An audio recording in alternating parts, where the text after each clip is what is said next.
Muhammad kama sallaita ala Ibrahim innaka Hamidum Majid wa barik ala Muhammad wa ala ali Muhammad kama barakta ala Ibrahim innaka Hamidum Majid. Amma ba'du, usikum wa nafsi bi taqwallah faqad fazal muttaqun. Bapak-bapak dan hadirin yang dimuliakan Allah, marilah kita bersyukur kepada Allah Subhanahu wa ta'ala yang dengan rahmatnya kita sudah dapat melaksanakan salat maghrib berjamaah. Mudah-mudahan dengan syukur kita Allah berkenan menerima salat maghrib berjamaah yang kita lakukan dan mencatatnya sebagai amal saleh kita semua. Amin ya rabbal alamin. Hadirin yang dimuliakan Allah, sedikit mengulang apa yang sudah pernah ulun sampaikan, bahwa kita sangat layak memperhatikan niat, karena niat itulah yang menentukan apakah ibadah kita selama hidup di dunia ini diterima dan dicatat Allah sebagai amal saleh kita, atau justru ternyata semua ibadah yang kita lakukan tidak mendapatkan apa-apa dari Allah Subhanahu wa ta'ala. Karena itu yang paling penting di dalam kita memperhatikan niat itu, yang pertama adalah bahwa orang yang berniat menurut syariat itu dia betul-betul punya keinginan yang kuat untuk melaksanakan ibadah tersebut. Hatinya betul-betul sangat ingin melakukan ibadah tersebut. Yang kedua, orang yang berniat menurut syariat, dia hanya punya satu tujuan, hanya punya satu keinginan di dalam melaksanakan ibadah apa saja. Keinginan satu-satunya atau tujuan satu-satunya itu seperti yang disebutkan Allah di dalam surah Al-An'am ayat 162. A'udzubillahi minasyaitonir rajim. Qul inna salati wa nusuki wa mahyaya wa mamati lillahi rabbil alamin. Jadi ayat ini dengan sangat jelas mengajarkan satu-satunya tujuan, satu-satunya keinginan orang melakukan ibadah itu hanya lillahi rabbil alamin. Apa itu lillahi rabbil alamin? Lillah itu artinya menurut Al-Quran adalah hanya mengharap ridha Allah. Hanya mengharap ridha Allah, tidak mengharapkan apa-apa. Dia tidak berpikir tentang pahala, dia tidak berpikir tentang macam-macam. Yang ada di hatinya cuma satu, ingin mendapat ridha Allah dengan melakukan ibadah tersebut. Karena itu orang yang mengharap ridha Allah ini cirinya dia melakukan perbuatan ibadah itu adalah dengan betul-betul mengikuti tuntunan, seperti yang disebutkan di dalam surah Ali Imran ayat 31. A'udzubillahi minasyaitonir rajim. Qul in kuntum tuhibbunallaha fattabi'uni yuhibbukumullah wa yaghfir lakum dzunubakum. Katakan wahai Muhammad, apabila kalian ingin mencintai Allah, tuhibbunallah, fattabi'uni, maka ikuti aku. Aku di situ maksudnya Rasulullah sallallahu alaihi wasallam. Yuhibbukumullah, maka kalau mengikuti Rasul, yuhibbukumullah, Allah pasti akan menyukai. Allah suka itu bahasa Arab lainnya Allah ridha. Jadi surah Ali Imran ayat 31 ini mengajarkan kalau ingin mendapat ridha dari Allah, ingin disukai Allah, maka tinggal mengikuti apa yang disampaikan oleh Rasulullah sallallahu alaihi wasallam, apa yang dilakukan oleh Rasulullah sallallahu alaihi wasallam. Dan apa yang dilakukan Rasul itu semuanya adalah ayat Al-Qur'an. Berarti mengikuti Rasul itu mengikuti apa yang ada di dalam Al-Qur'an dan apa yang disampaikan oleh Rasul sallallahu alaihi wasallam. Karena itu kalau orang ingin mengharap ridha Allah, pasti tidak pernah ada permasalahan orang berbagi warisan. Karena Al-Qur'an dengan sangat jelas sudah menerangkan berbagi warisan itu seperti apa. Sangat jelas, anak laki-laki dapat 2, anak perempuan dapat 1. Orang yang ingin mengharap ridha Allah, di hatinya tidak akan ada detikan-detikan, bisikan-bisikan ini tidak adil. Karena dia ingin mengharap ridha Allah, dan Allah sudah menentukan anak laki-laki dapat 2, anak perempuan dapat 1. Bapak Ibu yang dimuliakan Allah, itu salah satu contoh dalam Al-Qur'an. Kalau dari Rasulullah sallallahu alaihi wasallam, ada hadis Rasul riwayat Imam Muslim. Isi hadis itu ini dari Jabir bin Samurah, bahwa ketika Jabir bin Samurah mau melakukan salat berjamaah dengan Rasul, lalu Rasul melihat barisan. Barisan ini bahasa Arabnya saf. Jadi yang kita sebut saf itu barisan. Arti baris itu ya kita sudah tahu semua. Kalau tidak sama, maka orang mengatakan ini barisnya tidak rata. Orang membuat coretan di tembok begini, kemudian ke bawah, ke atas, orang akan berkata ini coretannya tidak berbaris karena tidak rata. Ketika Rasul melihat bagaimana sahabat berbaris, beliau lalu bersabda, bunyinya begini: ala tasifuna kama tasiful malaikatu inda rabbiha. Tidak inginkah kalian, tidak maukah kalian berbaris seperti malaikat berbaris di hadapan Allah? Kenapa Rasul mengucapkan seperti itu? Karena para sahabat tahu malaikat itu adalah makhluk Allah, la ya'suna ma amarahum.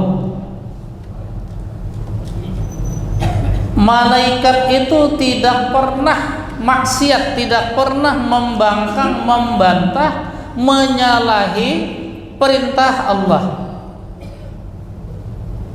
wa yaf'aluna ma yu'marun, dan mereka selalu melakukan persis seperti yang disuruh. Artinya Rasul ingin menyampaikan kepada para sahabat, berbarisnya, bersabnya malaikat di hadapan Allah itu sudah sesuai, sudah berdasarkan perintah Allah. Karena malaikat tidak berani melakukan sesuatu apapun kecuali kalau ada perintah Allah. Ketika Rasul bersabda seperti ini, tidak inginkah kalian bersab seperti sabnya malaikat di hadapan Allah? Maka mereka ternyata sangat ingin supaya dicatat Allah seperti malaikat itu sendiri. Lalu mereka bertanya, bagaimana wahai Rasul malaikat itu bersab di hadapan Allah? Rasul menjawab, yatimuna as-sufufal awwal wa yatarawsawna fis-sab.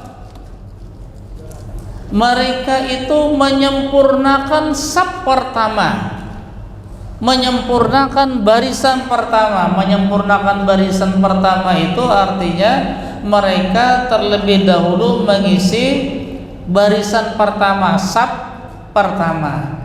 Wa yatarawsawna, yatarawsawna itu kalau Imam Mekah biasanya menyebut tarasu, istawu wa tarasu. Tarasu itu ya tarasawna bahasa asalnya.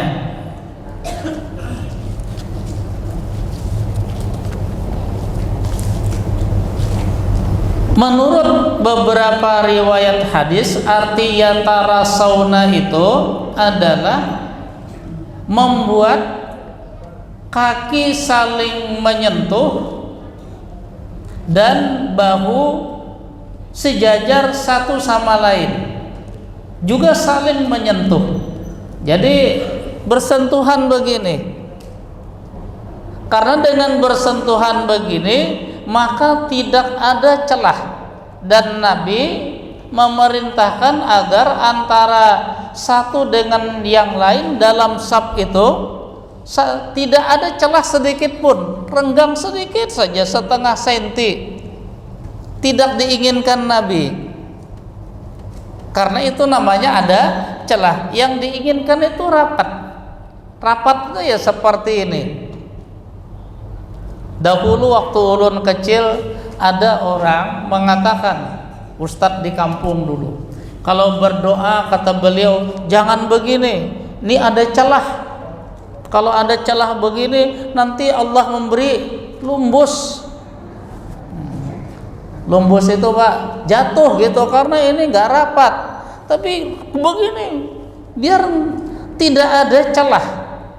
Nah, Nabi menyebut malaikat itu yatarasawna, rapat safnya, tapi tidak sampai berdempet. Rapat dengan berdempet itu berbeda. Cuma rapat saja, saling menyentuh. Kaki juga saling menyentuh. Ketika bahu rapat seperti ini, kaki juga rapat seperti ini, Nabi menyebutkan itulah barisannya malaikat di hadapan Allah. Dan malaikat itu tidak pernah menyalahi sedikit pun perintah Allah. Artinya yang dimaksud oleh Allah bersab dalam salat berjamaah itu ya rapat seperti ini, rapat, tidak ada celah. Karena itu lalu ada beberapa ulama salaf. Ulama salaf ini istilah orang dahulu yang mereka itu agak dekat dengan zaman Nabi. Biasanya disebut ulama salaf itu sekitar tabi'in. Tabi'in itu kan sahabat. Kalau yang sejak awal masuk Islam dan sering bertemu Nabi itu namanya sahabat besar. Lalu yang bertemu nabinya tidak sempat lama, mereka dikatakan sahabat kecil. Sesudah sahabat yang pernah bertemu nabi ini tidak ada lagi, sudah meninggal semua, maka yang bertemu dengan sahabat-sahabat ini disebut tabi'in. Nah, yang tabi'in ini umumnya disebut ulama salaf. Rapatkan dan luruskan saf. Dan kalau kalian menyalahi tidak rapat dan tidak lurus saf itu, maka Allah akan membuat kalian saling berselisih. Arti membuat saling berselisih itu ada sedikit aja masalah, maka tidak berbaikannya lama. Itu namanya Allah membuat, Rasul menyebut akan berselisih satu sama lain kalau saf itu tidak lurus dan rapat. Karena itu dengan dua hadis ini riwayat Muslim, Rasul memerintahkan agar salat berjamaah itu rapat seperti yang dilakukan malaikat, dan riwayat Imam Al-Bukhari Rasul mengingatkan yang tidak lurus dan tidak rapat akan dibuat Allah nanti mereka ini suka berselisih satu sama lain. Maka kata Ibnu Taimiyah, kalau begitu berarti mengikuti tuntunan Nabi membuat saf yang lurus dan rapat itu hukumnya wajib. Ulama yang belakangan ini di Arab Saudi, nama beliau adalah Ibnu Utsaimin. Beliau berkata, kalau itu wajib berarti jamaah yang tidak mau merapatkan dan meluruskan safnya, dia adalah berdosa. Bagi kita tidak penting terpengaruh dengan ucapan-ucapan ini. Meluruskan dan merapatkan saf itu wajib, kalau ditinggalkan berdosa. Tidak ikut ini tidak apa-apa, karena juga ada ulama yang mengatakan tidak wajib.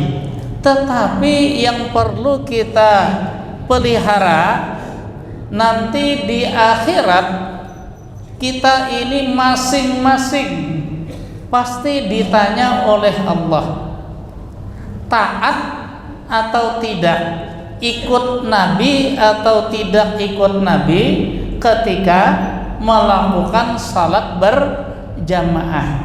Karena di kanan kiri kita ini selalu ada malaikat, dua orang malaikat yang siap mencatat. Dan kalau dicatat oleh malaikat bahwa jamaah ini tidak lurus dan tidak rapat, lalu ditanya Allah di akhirat, apa kira-kira jawaban kita? Itu yang paling berat. Jadi bukan hukumnya wajib atau tidak wajib, tetapi yang paling penting kita menjaga diri kita supaya di akhirat tidak ditanya oleh Allah, kenapa waktu salat berjamaah tidak lurus dan rapat. Tentunya kalau orang yang ada masalah dengan bahu atau kakinya, lalu dia tidak merapatkan saf, itu lain masalah, dan Allah lebih tahu. Karena itu menurut Ibnu Utsaimin, kalau sedang berdiri dalam saf, kemudian kaki dan bahu kita sentuhkan dengan yang di sebelah kanan atau di sebelah kiri, lalu di antara yang di kanan atau di kiri ini ada yang menarik kaki atau bahunya, Maka kata beliau, tidak perlu kaki dan bahu kita mengejar. Biasanya yang bisa mengejar itu kaki, karena kaki begini ketika ditarik kan kaki kita bisa dibuka. Itu kata beliau namanya mengejar. Tidak usah kata beliau dikejar. Barangkali yang di samping kanan atau kiri kita ini kakinya sedang sakit, sehingga kalau tersentuh begini pasti akan merasa sakit. Jadi sudahlah, biar saja. Nah, itu menurut Ibnu Utsaimin.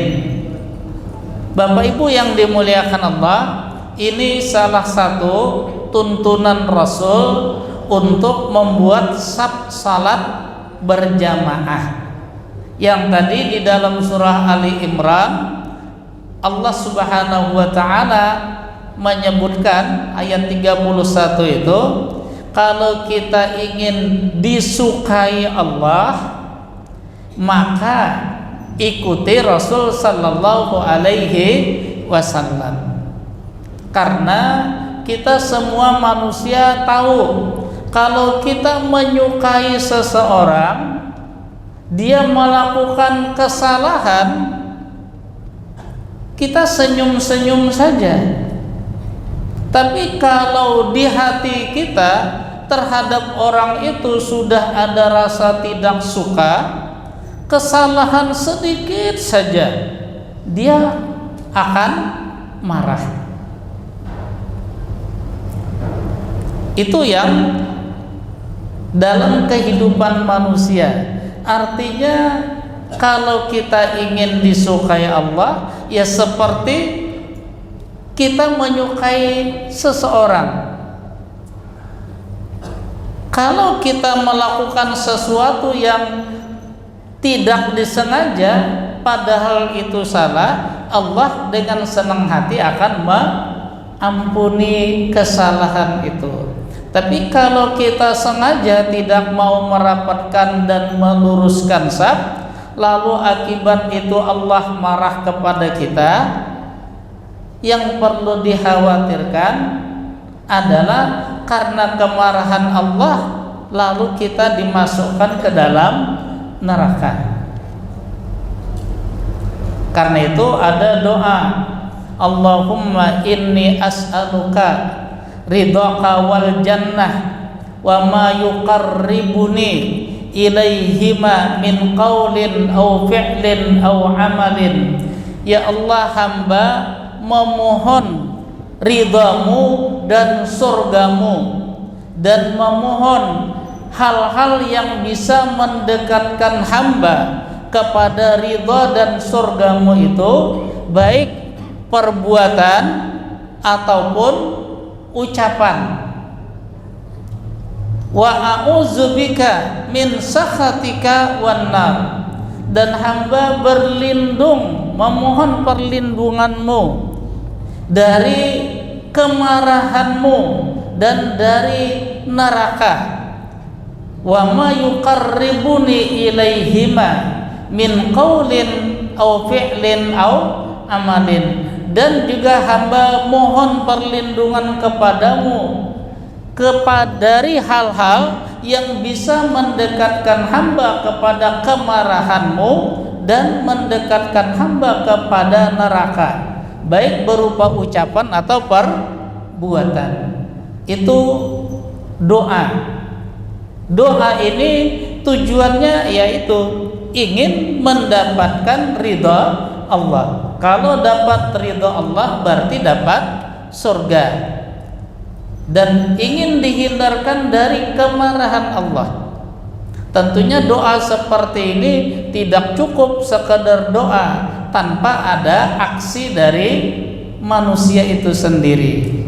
Artinya kalau kita ingin mendapatkan ridha Allah, maka salah satunya yang diajarkan Nabi, luruskan dan rapatkan saf. Lurus dan rapatnya saf itu sampai antara orang-orang yang berdiri dalam saf itu tidak ada celah sedikit pun. Karena itu lalu sahabat kemudian menyentuhkan kaki kepada jamaah lainnya, menyentuhkan bahu dan mensejajarkannya, karena mereka ingin diridhoi oleh Allah Subhanahu wa ta'ala. Karena itu mudah-mudahan kita bisa seperti yang dilakukan oleh para sahabat, yang mana para sahabat itu melakukannya menurut Nabi sesuai dengan yang dilakukan oleh para malaikat. Karena dalam hadis riwayat Imam Al-Bukhari, Nabi biasanya sebelum takbiratul ihram beliau menoleh ke belakang, bukan berpaling tapi menoleh ke belakang.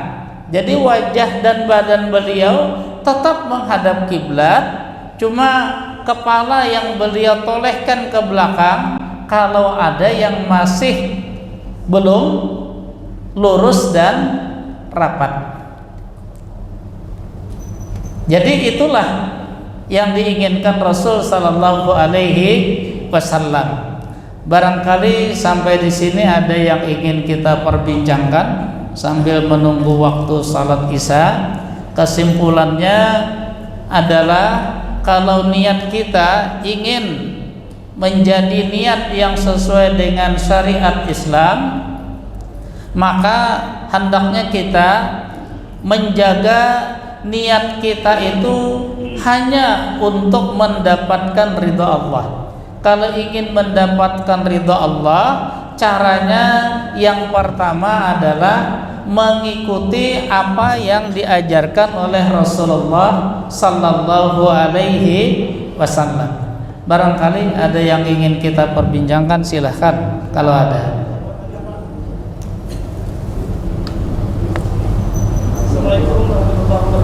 Waalaikumsalam warahmatullahi wabarakatuh. Ya. Bolehkah anak kecil orang tua perempuan hisap nomor 3 Pak? Itu boleh nggak Pak? Boleh nggak Pak? Perempuan kan? Ya. Yang pertama, niatnya. Niat membawa anak itu ke masjid untuk apa? Dan yang tahu niatnya itu untuk apa adalah orang tuanya itu sendiri. Karenanya kalau ulun boleh saran, sebelum membawa anak, sampaikan dulu niatnya itu kepada orang yang mengetahui. Kalau niat saya bawa anak seperti ini boleh tidak? Artinya tidak semua orang membawa anak itu ketika dilihat dari niat lalu boleh, dan tidak semuanya juga tidak boleh. Cuma untuk sedikit barangkali pengetahuan kita saja, di zaman Nabi, anak-anak yang itu adalah usianya di bawah 5 tahun tidak pernah diceritakan oleh satu hadis pun dibawa ke masjid. Kalaupun ada cerita bahwa ketika ada 2 kejadian, ketika yang pertama itu ketika Nabi sedang khutbah Jumat, ternyata cucu beliau anak Ali bin Abi Thalib masuk ke dalam masjid. Jadi bukan dibawa Rasul, tapi masuk ke dalam masjid karena kebetulan rumah beliau berdekatan dengan masjid. Melihat anak cucu beliau ini berlari-lari di dalam masjid karena dia anak kecil, maka Rasul turun dari mimbar. Beliau tangkap cucu beliau itu, digendong bawa naik ke mimbar. Tapi ini sulit kalau kita lakukan, nanti jamaahnya ribut. Yang kedua, Nabi pernah ketika jadi imam sujudnya lama sekali, sehingga para sahabat terheran-heran, ada apa? Apakah ada ayat Al-Quran yang turun atau apa? Lalu ketika selesai salat, sahabat bertanya, Nabi, kenapa tadi sujudnya lama sekali? Apakah ada ayat Al-Quran yang turun? Nabi menjawab, tidak ada. Tadi cucuku, kata beliau, ketika aku sedang sujud naik ke punggung. Punggung itu kan di sini. Sehingga aku tidak tega menurunkan cucuku itu. Ketika dia turun sendiri, baru aku bangkit dari sujud. Maksud cerita hadis ini bahwa membawa, karena Nabi tidak pernah membawa ya, membawa anak kecil itu ada risiko. Apakah anak itu laki-laki atau perempuan? Sebenarnya kalau secara hukum yang ulun tahu, kalau anak itu sekalipun perempuan tidak ada masalah, dia dibawa ke dalam saf laki-laki. Cuma yang perlu kita pertimbangkan niat membawanya tadi. Kalau umpamanya niatnya karena di rumah tidak ada orang, kalau dibiarkan sendirian di rumah kalau berbahaya, itu namanya bisa barangkali terpaksa dibawa meskipun ada risiko. Kalau niat akibat keadaan seperti itu, insya Allah boleh. Tapi kalau niat lainnya, ya perlu diutarakan dulu maunya ada apa. Begitu barangkali. Silakan. Ya. Menyambung pertanyaan tadi, Guru. Assalamualaikum warahmatullahi wabarakatuh. Waalaikumsalam. Apakah kalau perempuan tadi di bawah lalu berdiri dia tidak memutus sok? Jadi bahasa memutus saf ini sendiri sebenarnya ada beberapa pendapat ulama. Tetapi kebanyakan ulama mengatakan yang namanya saf putus itu adalah kalau saf ini apakah satu orang atau dua orang tidak bisa mengetahui gerakan imam. Gerakan imam itu bisa diketahui apakah dari imamnya atau dari saf jamaah yang ada di belakang imam. Umpamanya begini, ini tembok dari bata yang disemen, di sebelah ini jamaah saf terakhir, lalu dia di sebelah sini jamaah masih banyak juga.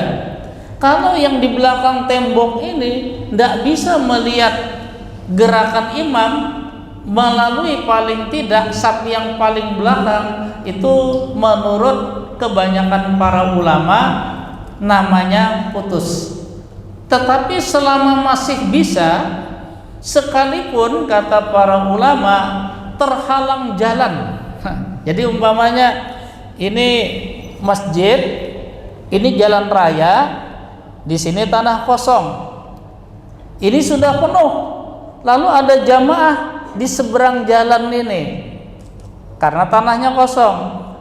Kalau jamaah yang di seberang jalan ini masih bisa mengikuti imam dengan melihat saf jamaah yang di depan seberang jalannya, kata mereka itu bukan putus, karena masih bisa melihat.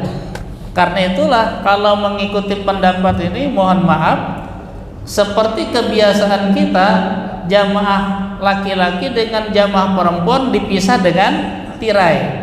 Kalau tirainya itu membuat ibu-ibu di belakang tirai ini nggak tahu apa yang dilakukan jamaah bapak-bapak yang langsung melihat imam, maka namanya putus.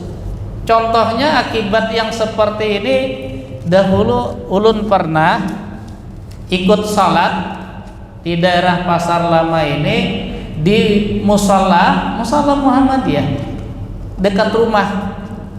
Salatnya subuh Jumat, cuma memang tirainya itu tebal, padahal musolanya kecil. Musolanya itu hanya sekitar 5 kali 7 meter, dibagi dua, bapak-bapak dan ibu-ibu. Ketika imam subuh Jumat itu membaca surah As-Sajdah, lalu sujud sajadah sebelum rukuk rakaat pertama, ternyata ibu-ibu yang di belakang itu sesudah salat ribut. Kenapa jadi ribut? Mereka tidak lihat imam dan jamaah bapak-bapak di sebelah tirai itu sujud bukan rukuk. Karena imamnya Allahu Akbar, ibu-ibu di belakang tirai yang gelap itu mengira rukuk, mereka rukuk. Tapi begitu selesai, imam Allahu Akbar, ribut yang di belakang. Kenapa tidak sami Allahu liman hamidah? Karena mereka tidak tahu imam sujud sajadah. Nah, itu kata umumnya para ulama yang disebut safnya putus. Dan tarjih ikut pendapat ini. Jadi itu yang disebut dengan saf yang putus. Maka kalau di sini antara jamaah ini dengan jamaah ini ada anak kecil, itu ya tidak membuat saf putus. Itu yang ulun tahu dari umumnya pendapat para ulama. Ada memang beberapa pendapat lain, tapi ulun mengambil ini karena diiyakan juga oleh majelis tarjih. Barangkali begitu aja. Yang maksud itu barisan pertama, kedua ada perempuan anak-anak. Iya. Makanya selama jamaah-jamaah ini bisa mengikuti gerakan imam, tidak putus. Nah, begitu. Walaupun makanya tadi ada anak-anak lain tidak putus, karena tadi yang namanya putus itu ini nggak tahu yang di depan ini sedang mengerjakan apa. Nah, itu jadi disebut saf yang putus itu adalah saf yang tidak mengetahui atau tidak bisa mengikuti apa yang dilakukan imam. Kalau tidak mau berhenti memandang ke atas, nanti Allah buat matanya buta. Kita bisa membayangkan hadis Nabi ini betapa kerasnya kan? Padahal Nabi biasanya lembut. Itu menunjukkan Nabi sangat tidak suka. Karena yang namanya salat khusyuk itu adalah mata memandang ke tempat di mana nanti wajah diletakkan pada waktu sujud. Maka Nabi melarang memandang ke atas, baik lurus begini atau lebih ke depan dari sajadah yang nanti dia meletakkan wajah pada waktu sujud. Sehingga kalau pakai monitor digantung di atas, ulun tidak berani mengatakan itu boleh. Menggantungnya monitor itu bukan monitornya. Kalau kita ingin jamaah bisa mengikuti gerakan imam. Karena itu dahulu orang mengatakan kalau masjidnya lantai 2, hati-hati yang di lantai 2. Bisa lihat gerakan imam melalui makmum yang di bawah atau tidak. Kalau tidak bisa, itu disebut safnya putus. Kan sudah ada Allahu Akbar. Ya nyatanya yang ibu-ibu di musala tadi itu mendengar suara imam, tapi tidak tahu yang dilakukan imam apa. Maka disebut itu safnya putus. Barangkali begitu. Atau cukup mungkin sudah isya? Belum? Kalau belum, kalau masih ada silahkan yang ingin kita perbincangkan. Ya. Waalaikumsalam. Masalah diri betul itu berapa dalil itu, Ustaz? Ya. Masalah diri betul tadi ada berapa caranya itu? Kalau yang disebutkan Nabi, lalu tadi kan Nabi cuma menyebutkan bersablah seperti malaikat, dan malaikat itu bersabnya adalah lurus dan rapat. Nabi tidak menjelaskan secara detail, cuma yang dilakukan sahabat menurut hadis Bukhari adalah bahu kanan kiri ini saling bersentuhan, kaki juga bersentuhan. Yang mana yang disentuhkan terserah, apakah ujung kaki atau mata kaki terserah. Cuma itu saja. yang dilakukan sahabat, dan ketika Nabi menoleh ke belakang, ternyata Nabi tidak lagi memberikan tuntunan lain. Berarti itu sudah sesuai dengan safnya para malaikat di hadapan Allah. Nah, begitu aja. Jadi tidak terlalu seperti apa. Makanya tadi cuma Ibnu Utsaimin mengatakan kalau kita sudah berdiri seperti itu, ini sudah saling menyentuh, lalu ada yang menarik, ini kan menyentuh, lalu ditariknya, dijauhkannya. Kata Ibnu Utsaimin, kaki kita tidak usah mengejar ke sini supaya tersentuh lagi, karena tadi barangkali orang itu ada alasan. Jadi tidak ada lagi cara lain. Kalau dari para ulama memang ada membuat aturan.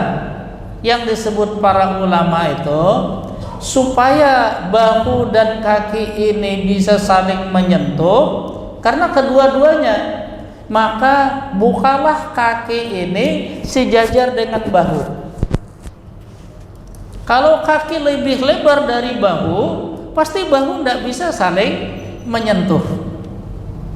Kalau kaki lebih ke dalam dari bahu, nanti bahunya menyentuh kakinya, tidak bisa. Itu kata para ulama. Intinya entah dengan cara apa, yang penting selama kedua kaki bisa saling menyentuh, kedua bahu bisa saling menyentuh, itulah safnya para malaikat. Insya Allah kalau kita melakukan seperti itu, Allah akan senang, Allah akan ridho kepada kita. Mungkin begitu. Mungkin ini yang dapat ulun sampaikan pada malam hari ini. Mudah-mudahan dengan mengikuti tuntunan seperti ini, Allah Subhanahu wa taala berkenan menerima semua ibadah kita, mencatatnya sebagai amal saleh kita semua, dan mudah-mudahan dengan itu Allah ridha kepada kita semua. Amin ya rabbal alamin. Salah dan khilaf mohon dimaafkan. Subhanakallahumma wa bihamdika asyhadu an la ilaha illa anta astaghfiruka wa atubu ilaik. Assalamualaikum warahmatullahi wabarakatuh.